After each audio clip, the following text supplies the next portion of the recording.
by socialist ideologies in the 19th century. The League of Outlaws, which took Babeuf as its spiritual founder, developed rapidly in Paris. German tailor Wilhelm Weitling joined the Outlaws in 1835. Under his leadership, the secret society renamed itself the League of the Just. In a meeting held in June 1847, the League of the Just merged with the Communist Correspondence Committee led by Marx and Engels to form the Communist League, led by those two men. In February 1848, Marx and Engels published the foundational work of the international communist movement, the Communist Manifesto. The French Revolution was just the beginning of a long period of social turmoil throughout Europe as revolutions and insurrections took place one after another from the end of Napoleonic rule, affecting Spain, Greece, Portugal, Germany, various parts of Italy, Belgium, and Poland. By 1848, revolution and war spread throughout Europe, providing an optimal environment for the spread of communism. In 1864, Marx and others established the International Working Men's Association, also known as the First International, placing Marx as the spiritual leader of the communist workers' movement. As effective leader of the First International, Marx worked to create a core group of strictly disciplined revolutionaries who would rally the workers to insurrection. At the same time, he found a need to banish those who disagreed with him from the organization. Mikhail Bakunin, the first major Russian Marxist, gathered many recruits for the communist movement, but Marx accused him of being a Tsarist agent and expelled him from the First International. In 1871, the French branch of the First International launched the first communist revolution, the Paris Commune. 4. Communism debuts in Paris. The Paris Commune was established following France's defeat in the Franco-Prussian War of 1870. Though French Emperor Napoleon III had surrendered, the Prussian armies lay siege to Paris before withdrawing.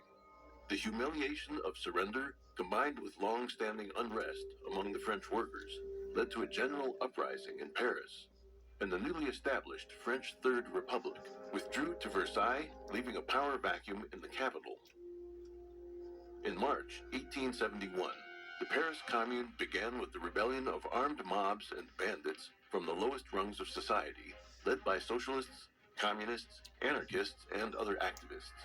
The movement was affiliated with and heavily influenced by the First International. It aimed at using the proletariat as agents of revolution to destroy traditional culture and transform the political and economic structure of society.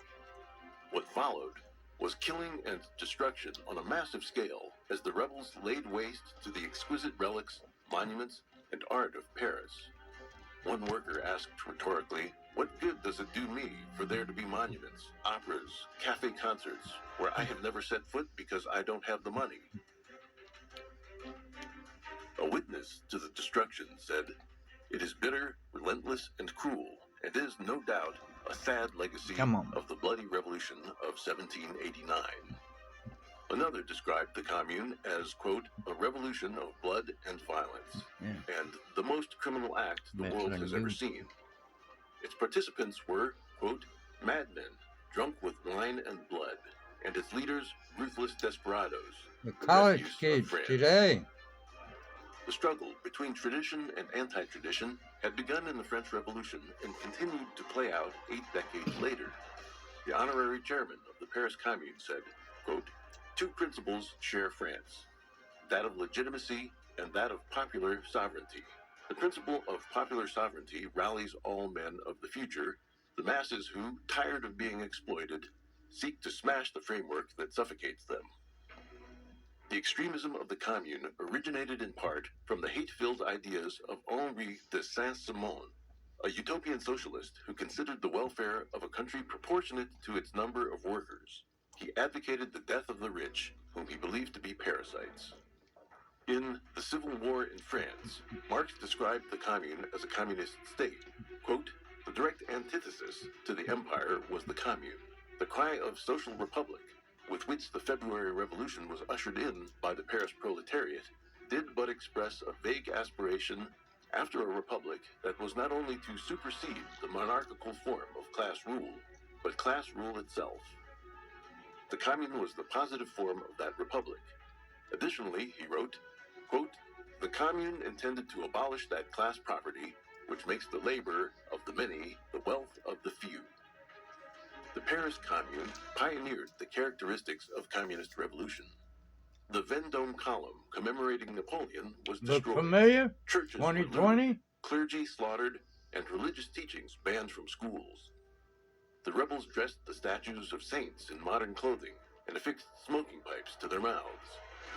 Women participated in the savagery with enthusiasm that sometimes surpassed that of their male counterparts. A Chinese person called Zhang Deyi, who was in Paris at the time, described the situation, quote, "The rebellious not only included male thugs, women also joined in the rampage. They took up lodging in high buildings and feasted on delicacies, but their pleasure was short-lived, as they were unaware of the danger coming to them. On the verge of defeat, they looted and burned buildings. Priceless treasures were reduced to ashes. Hundreds of female rebels were arrested and admitted that it was mainly the women who led the arson." The violent frenzy that accompanied the fall of the Paris Commune is not surprising. On May 23, 1871, before the last line of defense had fallen, the Commune authorities ordered the burning of the Luxembourg Palace, the seat of the French Senate, the Tuileries Palace, and the Louvre, the Paris Opera House, the Paris City Hall, the Ministry of the Interior, the Ministry of Justice, the Palais Royal, and the luxury restaurants and high-class apartment buildings on both sides of the Champs-Élysées were also to be destroyed rather than allowed to fall into the hands of the government. At 7 p.m., commune members carrying tar, asphalt, and turpentine started fires at multiple locations across Paris. The magnificent Tuileries Palace was lost to the flames. Fortunately, the arsonists' attempts to torch the nearby Louvre were foiled by the arrival of Adolphe Thiers' troops, who extinguished the flames.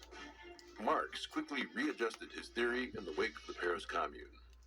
The only modification he made to the Communist Manifesto was that the working class should break down and destroy the state mechanism, not simply take it over.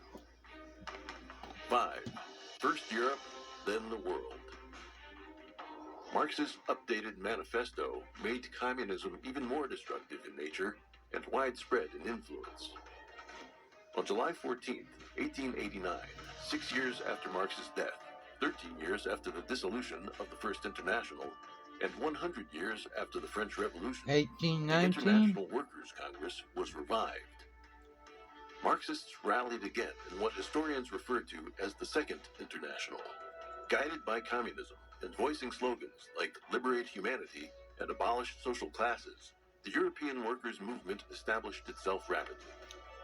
Lenin said, quote, "The services rendered by Marx and Engels to the working class may be expressed in a few words thus: they taught the working class to know itself and be conscious of itself, and they substituted science for dreams." The devil used lies and indoctrination to infect popular movements with communist ideology. More and more people accepted its ideology. By 1914, there were close to 30 global and local socialist organizations and countless more trade unions and cooperatives.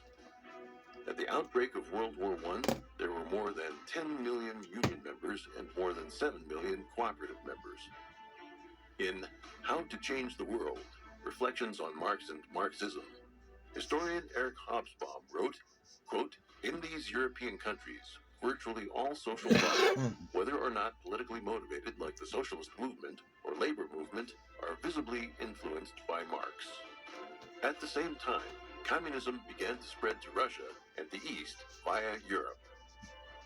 From 1886 to 1890, Lenin studied Das Kapital, prior to which he had begun translating the Communist Manifesto into Russian. Lenin was imprisoned and later exiled.